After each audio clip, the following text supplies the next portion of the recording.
Drugs విషయంలో హైదరాబాద్ పోలీసులు కొరడా జులిపిస్తున్నారు. ఆదివారం రాత్రి పబ్బుల్లో సోదాలు నిర్వహించారు. జూబ్లీహిల్స్ రోడ్ నెంబర్ 10, 36, 45లోని పబ్బుల్లో తనిఖీలు నిర్వహించారు. తొలిసారి స్నిప్పర్ డాగ్స్ తో తనిఖీలు చేయడం విశేషం. కాంగ్రెస్ ప్రభుత్వం వచ్చాక డ్రగ్స్ ను ఏరివేస్తామంటూ ప్రకటించిన నేపథ్యంలో సోదాలు జరగడం ప్రాధాన్యత సంతరించుకుంది. మత్తు మాఫియాపై కఠిన చర్యలు తీసుకోవాలంటూ సీఎం రేవంత్ రెడ్డి అధికారులకు దిశానిర్దేశం చేసిన కొన్ని గంటల్లోనే చాలా పబ్బుల్లో ఆకస్మిక తనిఖీలు నిర్వహించడం చర్చనీయాంశంగా మారింది.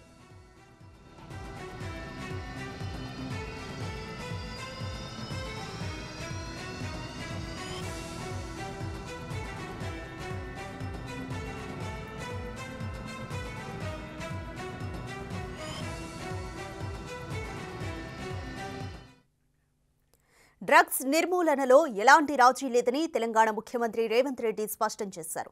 ఎక్సైజ్, నార్కోటిక్ డ్రగ్స్ పై రేవంత్ రెడ్డి సమీక్షించారు. CS Shantikumari, DGP Ravi Gupta, intelligence chief Shivdhar Reddy, Hyderabad CP Sandeep Shandilya, హెచ్న్యూ అదనపు డీజీ సివి ఆనంద్, సిఐడి అదనపు డీజీ మహేష్ భగవత్, పోలీసు అధికారులు హాజరయ్యారు. రాష్ట్రంలో మాదక ద్రవ్యాల కట్టడిపై యంత్రాంగంతో సమాలోచనలు చేశారు. విచ్చలవిడిగా దొరుకుతున్న గంజాయి, కొకైన్, హెరాయిన్ సరఫరాను నియంత్రించి వ్యాపారులపై ఉక్కుపాదం మోపాలని ఆదేశించారు. డ్రగ్స్ వినియోగించినా, విక్రయించినా కఠిన చర్యలు తప్పవని సీఎం రేవంత్ హెచ్చరించారు. యాంటీ నార్కోటిక్ బ్యూరోకు పూర్తి స్థాయి డైరెక్టర్ను నియమిస్తానని సీఎం ప్రకటించారు.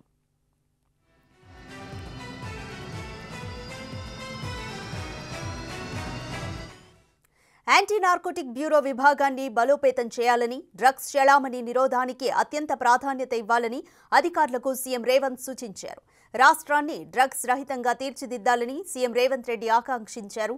రాష్ట్రంలో డ్రగ్స్ మాటే వినపడకూడదని స్పష్టం చేశారు. డ్రగ్స్ పూర్తిగా నిర్మూలించి తెలంగాణ దేశానికి ఆదర్శంగా నిలవాలన్నారు. దీనిపై అసెంబ్లీలోనూ ఆయన గతంలో ప్రకటన చేశారు. డ్రగ్స్ కు సంబంధం ఉన్నవారు ఎంతటి వారినైనా ఉపేక్షించబోమని అసెంబ్లీ సాక్షిగా చెప్పారు.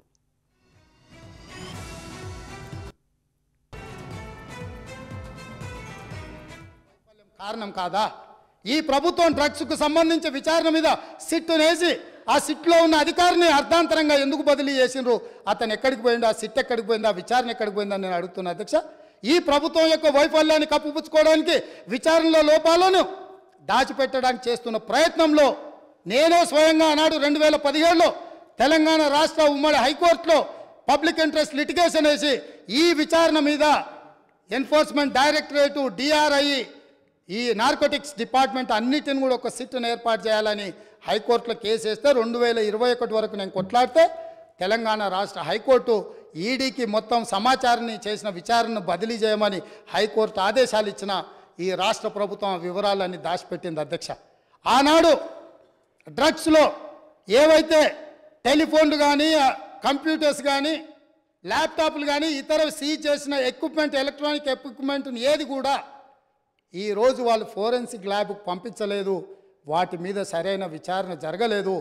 ఆ వివరాలన్నీ కూడా ఈడీ అడిగితే ఇవ్వకపోతే ఈడీ డిపార్ట్మెంట్ తెలంగాణ ప్రభుత్వం మీద contempt of court case file చేసింది అధ్యక్ష. నేను అడుగుతున్న అధ్యక్ష మీ ద్వారా ప్రతిపక్షాన్ని, ఈ రాష్ట్రాన్ని పంజాబ్ నగర తమ హయాంలో డ్రగ్స్ విషయంలో కఠినంగానే వ్యవహరించామని, దానికోసం ప్రత్యేక వ్యవస్థ ఏర్పాటు చేసి సివి ఆనంద్ లాంటి డైనమిక్ అధికారిని నియమించామన్నారు ఎమ్మెల్యే కేటీఆర్. గత ప్రభుత్వం ఈ విషయంలో ఉదాసీనతగా వ్యవహరించిందనే వ్యాఖ్యలు సరికాదని అసెంబ్లీలో కేటీఆర్ అన్నారు.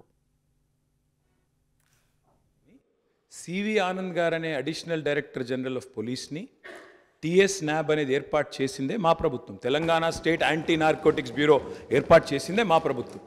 ఏర్పాటు చేయడమే కాదు, సివి ఆనంద్ గారిని అపాయింట్ చేయడమే కాకుండా దాదాపు 9 నెలల కిందటనే ఆ కార్యాచరణ కూడా ప్రారంభించి మొత్తం అన్ని జిల్లాల ఎస్పీలు